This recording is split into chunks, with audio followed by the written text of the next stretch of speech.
Hey, and welcome back to my channel. I am Lauren, and I am really glad that you are here. So, I'm going without a script today. I have a couple ideas, a couple things I want to talk about, but I thought I'd kind of wing it more than have like an actual thing. And I wanted to explain a little bit more about me as well. And I just realized I'm not wearing my glasses, so I can't see. Let's see how bad the glare is. Not bad. Okay. So, as if you've watched my last few videos, you'll notice that the background behind me is different. I'm actually just facing in the opposite direction, because the swearing on my girlfriend's coloring posters could potentially be offensive. So, just in case somebody happens to stumble across them, I figured I'd change. So for right now, this is where I'm going to be. So we see two mala sets behind me. Um, Let me see here. This one is just a regular mala that I tend to use in yoga when I'm meditating and what have you. And this one here is my um, chakra mala, and I use that a lot in Reiki.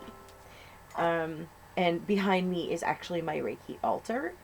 I have a separate altar set up for Reiki, and I mean, if you guys want to see it, I'm happy to show you. Just let me know. But right now, it has a box on there that I can put names or situations that I want to send Reiki to into the box so that they can be Reiki'd every day. I have chakra crystals and incense burners. I have the um, Reiki principles written there in a nice picture frame, and I think I said incense, but if I didn't, there's incense there too. There's some candles, and let's go this way. Reiki sloth. My Reiki sloth is for doing distance sessions. So he kind of works as a surrogate for the person that is not present. So yeah, that's behind me. So hopefully the lighting isn't too bad. I'm still kind of learning how to do the lighting, and I see there's like this side a big shadow on the side of my face. So hopefully it's not too bad, and you guys can see okay. Um, so one of the things I wanted to talk about today is just a little bit of my background in paganism. Um, I'm not sure how much I covered in my introduction video, but I wanted to cover it in a little bit more depth so that you guys that are watching have an idea of where I'm coming from and what my background actually consists of.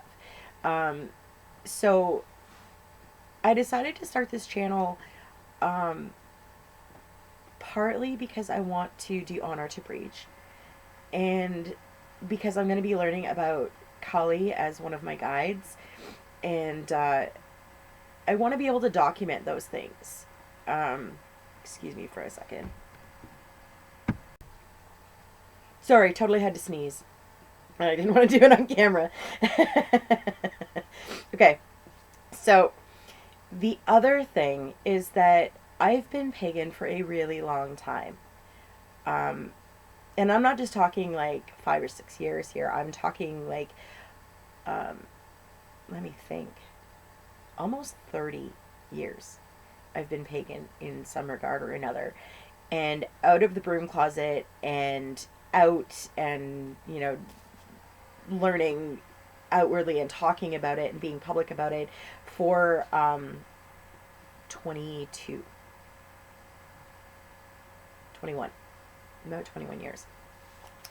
So I've had a long time to kind of learn things and learn my own way of doing things, um, and learn, what works for me. Um, and at the same time, it's given me the opportunity to explore probably a dozen or so different varieties of paganism. Um, I started out just generally identifying as I didn't know the word pagan because I was about 12. Um, it wasn't really a common word. I think I might have actually been a little bit younger. Um, it might have been about 11, but my exposure to tarot cards came from my grandmother. She owned a set, and it was a Rider-Waite deck, and I can remember them really clearly. And I remember being really curious because like I found this deck of cards on her bookshelf, and I'd never seen cards that size before, and she let me bring them down off the shelf, and I got to shuffle them. And you know, when you're 11, your hands are definitely not going to fit around a standard Rider-Waite, you know, so I did the best I could. And I played with them a lot, and they were kind of like a highlight of visiting my grandmother because, you know, at 11, I was very academically inclined, and I was pretty good at thinking for myself. Um, so the idea that, you know, these cards that I'd never heard of at this point could do as much as they are capable of, um, really struck a chord with me because it kind of started opening up a new avenue of thought. Um, Not too long after that, we were out shopping with my grandmother. Her um, motto when we would go out shopping was always shop till you drop. So it was a very long day, and we ended up stopping at the bookstore in the mall where we were. And my grandmother took me to the New Age section of the bookstore. And I had never been in that section. And now, granted, it's just a shelf, you know, it's not like it's separate. It's, you know, still in the middle of the bookstore and whatever. I had never seen some of these books. I had never encountered some of these ideas. And I sat there on the floor of the bookstore and just flipped through these books. And it was like an eye-opening experience for me. You know, I'd always been that kid that would climb a tree with a book. And I would sit in the tree and like up in the branches, and I would read my book to the tree because I swore that the tree could hear me and would appreciate the story, you know, because who talks to trees? They must be so lonely. You know, it never occurred to me at the time that trees probably talk to each other. But it just felt like a natural thing for me. You know, I talk to nature in its entirety all the time. So,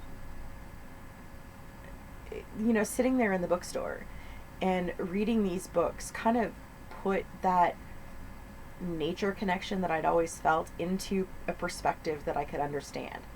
Suddenly it didn't seem like I was the only one that did it. You know what I mean? Like it was like finding a piece of myself in some of these books. Okay? Now I cannot sit here and tell you what those books were now. Okay? Like if I wanted to go and find out what was, you know, what books I was looking at, I would never be able to find them because they didn't stick with me in that way. It was the philosophy and the practice that stuck with me. I do remember, however, there was one book that was about gray magic, and there was a spell in there on creating, well, it was creating an environment where a person could do some serious damage to themselves. Like it talked about like breaking their leg, and okay, that scared me. You know, like why would you want to hurt somebody? But I didn't understand at the time. Again, I was like 11 or 12. You know, when we went to the bookstore. So, yeah. So there was that.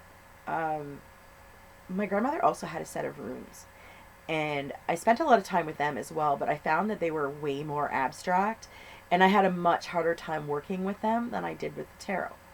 So over the years, I have tried learning runes, and I still just can't seem to grasp it. They seem simple in the beginning, like all you have to do is memorize what each one is, and there's only 24 of them. If I can memorize 78 tarot cards or learn 78 tarot cards, how come I can't, you know, memorize the meanings behind 24 runes? Well, they just don't compute with me very well. You know, after all this time, I still don't know them very well. So, I did begin a tarot study when I was 19, and that was when I bought my first deck of tarot cards myself. I was 19, and I had those cards, that deck, up until a few years ago. Now, I've collected many decks over the years. I've read with many decks over the years. I've done a lot of study of tarot over the years, and I'm happy with, you know, the point that my skills are at this point, because I mean, 20 years of studying something is a long time. But I don't consider myself an expert, not even close. I'm that person that's always learning. I love reading new books on tarot because you get a different perspective, and I don't feel like it clutters up my intuition or my thinking around the cards. For me, reading new books about them kind of expands my mind and my knowledge. And it's been like that with my path the entire time. I'm very big on read, and then put into practice the things that work for me, and just kind of putting aside the things that don't. And not everybody likes to do that, and not everybody thinks that's okay, and that's okay. You know, that's perfectly fine. There is absolutely no reason to think that everybody has to do this the same way, because that's not how this works. So, my first full out spell, I was probably 19. It was right around the same time that I started reading tarot. I didn't get fully into it and start identifying using the labels that come with paganism until I was 19. So that's fine, you know, like, we come to it in our own time and find the words that mean something to us. So in the beginning, I identified as Wiccan, and I was good there for a long time, probably 6 or 7 years, maybe.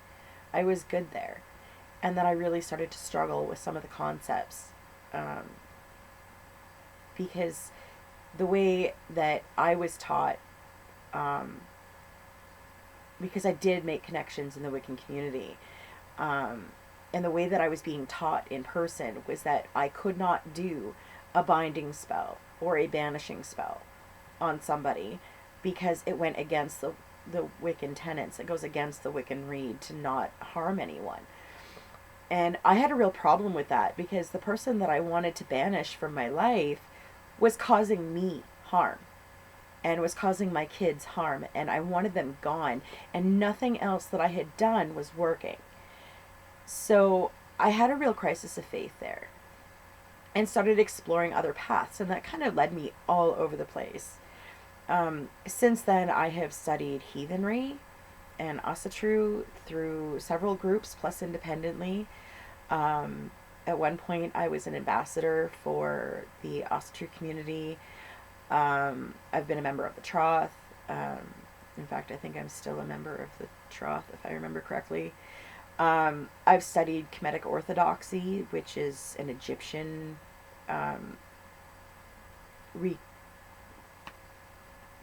I keep thinking recon, but like in the sense of like observing. Anyways, it's a reconstruction, and it's the House of Netzer is where I was involved, and I really thoroughly enjoyed it. Egyptology and Egypt in general are huge passions of mine, so getting involved with an Egyptian recreation faith was really fun for me. It's not for me, but it was fun to learn. And I take things away from that. I took things away from heathenry that mattered to me, the lessons, not necessarily the practices, but things that I learned about myself, about other people. Those are things I took away from it.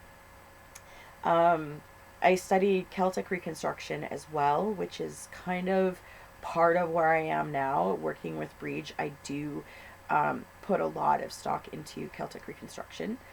But it's not my faith. It's just kind of a guide for the devotional aspects of things.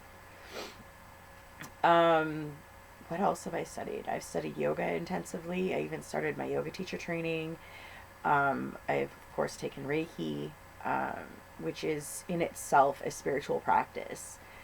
Um, outside of, the physical aspects of it, it's actually a very spiritual thing, which is part of the reason why Reiki has, like, I have a Reiki altar specific to Reiki. It's actually very strongly connected to esoteric Buddhism in Japan, amazingly enough. And I mean, Japan makes sense because Reiki is Japanese, but the teachings of esoteric Buddhism are very connected to Reiki, which I thought was fascinating when I learned that. I have been involved with the Sisterhood of Avalon, which primarily dealt with shadow work and exploring yourself with the 5 Avalonian goddesses as guides, which again was one of those things that I learned from but wasn't for me. Okay. I have worked with multiple deities over the years, and I still have connections to some of them, um, but not all of them. Some of them I no longer work with, and some of them I've worked with for literally for almost 2 decades. And Breege and the Morrigan are the 2 that I've worked with um, the most over the years, and the Dagda comes in very close. So they're the Celtic deities. The Dagda is Breege's father, and he's also the Morrigan's husband, or at least partner in some capacity. So it's funny how they're all connected, and I never really worked with them in tandem. They just kind of all came into my life in a variety of ways. So I just want to show off my shirt here. So it says Breege, Forged by Fire. I love this shirt. It's freaking fantastic. It's super comfy, and I got it from Eel and Otter Press. So if you guys are looking at Celtic deities, they're the place to go for clothing and stuff. I have a Morrigan t-shirt too. It says Going Deep with the Morrigan. I love it. They're great. I'll include the link down below so that you guys can check them out. Also, if you're interested in Celtic Reconstruction or Irish paganism, the best teacher for that is honestly Laura O'Brien. She has the Irish Pagan School that she runs with her partner, and they are amazing and super fantastic. They are the owners of Eel and Otter Press, and I can't recommend them enough. I have learned so much about my deities and about my practice from them, just from taking a few courses through the Irish Pagan School. So I'll include a link to the school below as well. So anyways, here's the point that I'm at. Okay, I have been doing various kinds of paganism for a very long time, and I've gotten to a point where my faith, which is essentially Celtic or Irish paganism, and my practice, the spell work, the ritual work, the physical aspects of it, they're no longer combined. They're no longer the same thing. They don't go hand in hand anymore the same way they used to. They combine in different ways. Okay? I'm not a huge gotta cast a spell all the time person. Alright? It doesn't mean I don't, but I'm not that person that feels it necessary to cast a spell for every single thing in my life. Okay? I put a lot of emphasis on personal responsibility. If I want something to change, I need to take the steps to change it. Now, if I feel that doing a spell is a part of me taking the steps to change it, then that's what I'll do. But a lot of times I will exhaust every other alternative before I turn to magic. Magic seems to be, for me, kind of a last resort. It's not something that I do all of the time, okay? That doesn't mean I don't do magic, because I do. I look for other alternatives before I turn to magic. I don't feel like doing a spell is going to fix everything. You know, like I accepted a long time ago that there was this idea that like you could do all the spells that you wanted, but if you didn't take the steps to create a pathway for that magic to flow through, it was never going to happen. It wouldn't matter what you did, how many times you did the spell. If you don't create a pathway for that magic to flow, it's not going to work. Okay, so the example that was given to me that has stuck with me for so long is a job. Okay, you want to get a new job. You're looking for a specific job. Maybe you want that job over there. Okay, but you can do the spell to help you get that job. That's great. Go for it. But if you don't apply for the job, you're not going to get it. They're not just going to knock on your door and offer you the job because you did a spell. You know what I mean? Like, you have to take the time to take the physical steps that are needed to make those things happen, as well as doing the magic. So I try to make a point of emphasizing that in my life. I need to take those steps. I want to see the change happen, so I'm going to do those things that I need to make those things happen. If I feel like magic is a part of that and I need to do a spell to emphasize that, then I will. And I'm not saying don't, because I do them too. Like, I do. It's just, this is the way that I do it. Okay. So I have a ton of mentors that don't know they're my mentors. I have a lot of pagan people on my social media, like my Facebook. People that I really look up to. Some of them have not been doing this as long as I have. And that's okay, because they've learned something along the way that has value, and they're sharing that information, and I learn from that. Morgan Daimler is another one. I believe they didn't grow up in a Christian home. So Christian concepts are kind of foreign to them. I relate to that because even though my mother was a believer, we didn't really go to church. We didn't do any of those things. So my faith is kind of developed out of my own experience, as opposed to something that was impressed upon me when I was young. I follow a path that I laid out in front of me, and my faith and my magic are no longer combined. And that is for me, that is a vital thing. Okay, my faith has no bearing on my magic, and my magic has no bearing on my faith. My faith is in the deities that I work with, specifically with Breege and the Dagda and the Morrigan. And my magic is different. It's just there. It's another tool that I have to make things happen. So I don't see a lot of a connection between them. That doesn't mean they're not connected. It's just that one is not dependent on the existence of the other in order to be in my life. Okay? So let's go back to the banishing spell and the binding spell that I wanted to do all those years ago and was told I couldn't. Well, I don't believe that. Okay? I don't think that you should just run out and put a banishing spell or a binding spell on just anybody, just because you feel like it. But I do feel like if you think, or if you feel like you are in danger from someone, or you're in a really bad position that you just can't seem to get out of, it is okay to take those steps to protect yourself. It is okay to take those steps to protect your family. Okay? I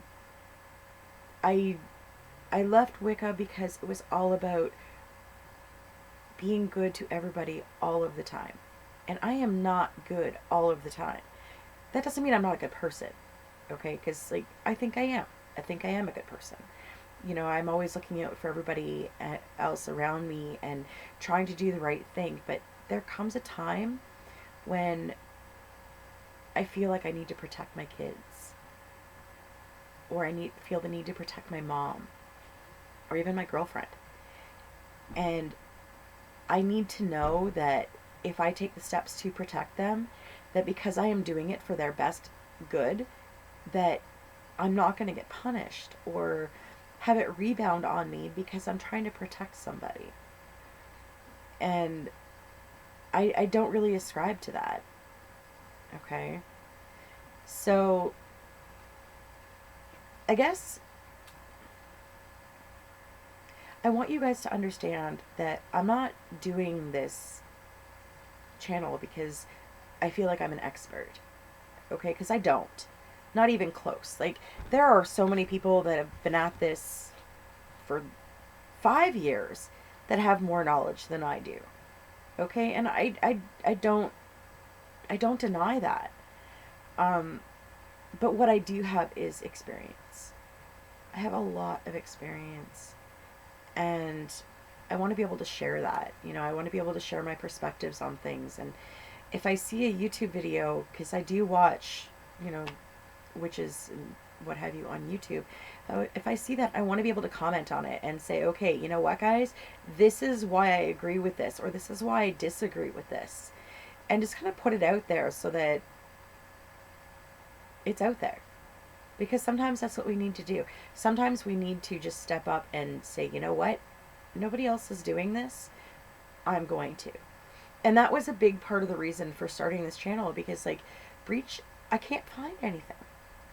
You know, I can't find a lot that relates to her. Whether it's devotional or mythological, I just really can't find a lot. And so I want to share what I do know and what I have experienced, and maybe put it out there so that other people can start exploring as well. So that's the goal. I'm gonna sign off for now because I've been talking pretty much nonstop for 27, almost 28 minutes.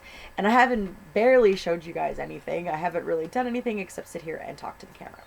So, hopefully it's not too boring, and next time around I'm filming another video today.